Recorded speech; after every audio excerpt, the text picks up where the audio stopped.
काय वच्चे काय चाललंय तुझे? हा किंचाळतेस कशाला? कवटी कवटी माझ्या अंगावर आली. काय कवटी तुझ्या मागे येते? अगं या कवटीचा मालक तुला ओळखत असणार. छे, मला कोण ओळखणार? श्रीधर दादा.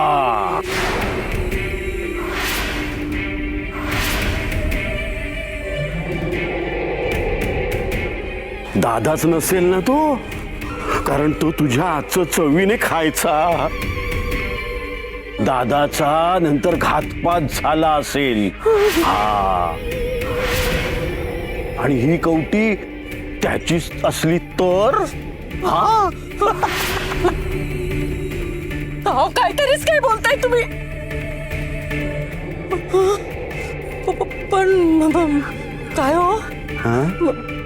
ते भाऊजी असतील का हो? नाही नाही, असं अभद्र बोलवतो तरी कसं यांना? मामांजी विठ्ठल भक्त आहेत, हरी भक्त परायण आहेत, देह त्याग करण्यासारखे बेकट नाहीयेत ते. विठुरायाचं नाव नाही काढायचं तोंडातून. नाव घ्यायचं फक्त इंद्रोबा अन्नच नागोजीचं. मामांजी विठ्ठल भक्त आहेत. विठुरायामुळे जसे बाबाजी माझ्या जीवावर उठले होते, तसेच मामांजींवर सुद्धा रागवले असतील का? बाबाजींनीच काही केलं नसेल ना? तिकडे जाऊ नका, बघू नका. हो, जर का भाऊजी असतील तर ते त्या महामायेच्या अंगावर जातील ना. आणि ते नामूस उतार आलेले ते काय म्हणाले की भाऊजी पंढरपूरहून येताना त्यांना भेटले. म्हणजे भाऊजी जर घरापर्यंत आले तर ते घरी का नाही आले असतील? तेच सांगतोय. अगं श्रीधर दादाचा घातपात झालाय आणि तो कवटीच्या रूपाने तुझ्या मागे येतोय. भाऊजी भाऊजी भाऊजी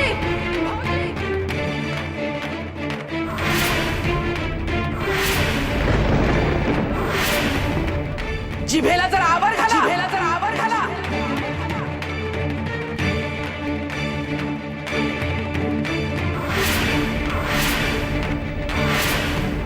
कुणाविषयी काय बोलताय? भान आहे का त्याचं? काय झालं रमाई, तू का ओरडतेस का? वहिनी, दादाचा घातपात घडवून त्याचं वाईटच होईल आणि ही कवटी त्याचीच असेल असं मी म्हणत नव्हतो. मला आपलं ते हे दिगू, अरे तुझ्या बापाबद्दल बोलतायत तरी तुझं रक्त थंड कसं?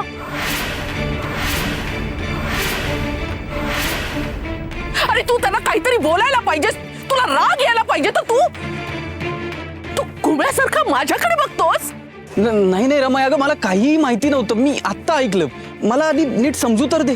काही नाही, तुझ्या बायकोची सोडून बाकी सगळ्यांची बाजू घेणं तुझ्यासाठी पाप झालंय हे सांग. आणि भाऊजी, तुमच्या निर्ढावलेल्या आणि बेलगाम जिभेला जरा आवर घाला. अहो, वडील बंधू हा पितृवत असतो. तुम्ही स्वतःच्या बापाच्या मरणाविषयी चवीने चर्चा करताय. हा हा हा चुडा, हे कपाळावरचं कुंकू, हे माझं मंगळसूत्र, या शोभेच्या वस्तू नाहीयेत. ही माझ्या पतीवरची निष्ठा आहे. माझं कुंकू बळकट आहे. हो वहिनी, मी तसं नाही हो, मी सहज बोललो होतो. सहज? 4 ठाव पोटाची खळगी भरते ना, म्हणून तुम्हाला कसली भ्रांत नाहीये. सगळं सहज पदरात पडलं ना, म्हणून अत्यंत बेजबाबदारपणे तुम्ही तुमचं आयुष्य जगताय. काय करता हो तुम्ही? हा, तुमची बायको निदान जगण्यासाठी काहीतरी काम करते, तुम्ही काय करता हो? आपलं इतकं वय झालं तरी अजूनही आपण आपल्या मोठ्या भावाच्या बायकोवर अवलंबून आहोत, याची लाज नाही वाटत तुम्हाला? अरे माझ्या आश्रित, बोलताय.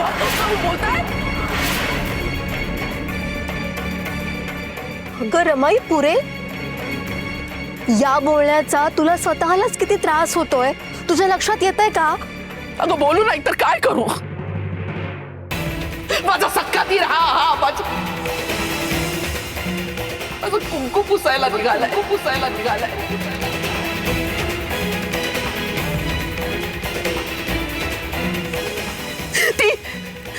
ती कवटी तुझ्या बाबांची आहे असं म्हणतोय हा.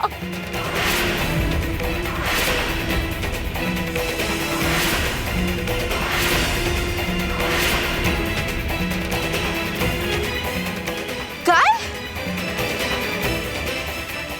आणि दिगू हे ऐकत उभा आहे? दिगू अगं कोणाकडून अपेक्षा करतेस यमुने तू? बैलगाडी खालून निर्बुद्धपणे शेपूट हलवत चालणाऱ्या कुत्र्यासारखी अवस्था झाली.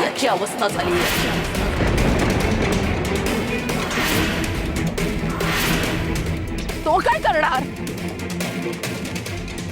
तो फक्त बायकोच्या शब्दावर शेपूट हलवणार.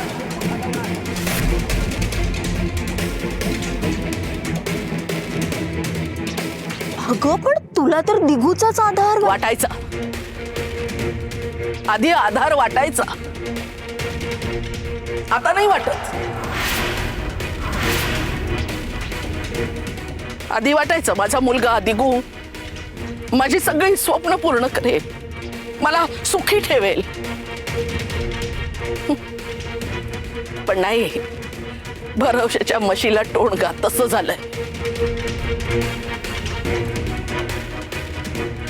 बायकोच्या हाताखालचं खेळणं झालंय.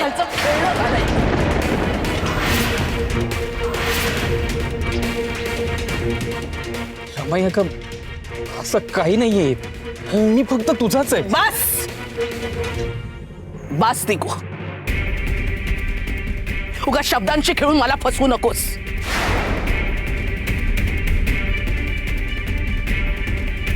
आधी आधार वाटायचा, आता वाटत नाही, हे सत्य आहे.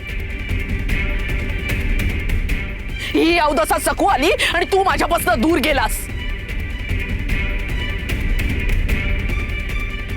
मुलगाच आईला मानत नाही म्हटल्यावर कुणी येत आहे आणि माझ्या नवऱ्याबद्दल काहीही बोलण्याचं धाडस करतंय.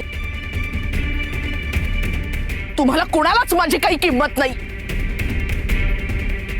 सगळे माझ्याच जीवावर जगताय, पण माझा कुणीच विचार करत नाही. माझ्या सुखादुःखाची कुणी पर्वाच करत नाही. का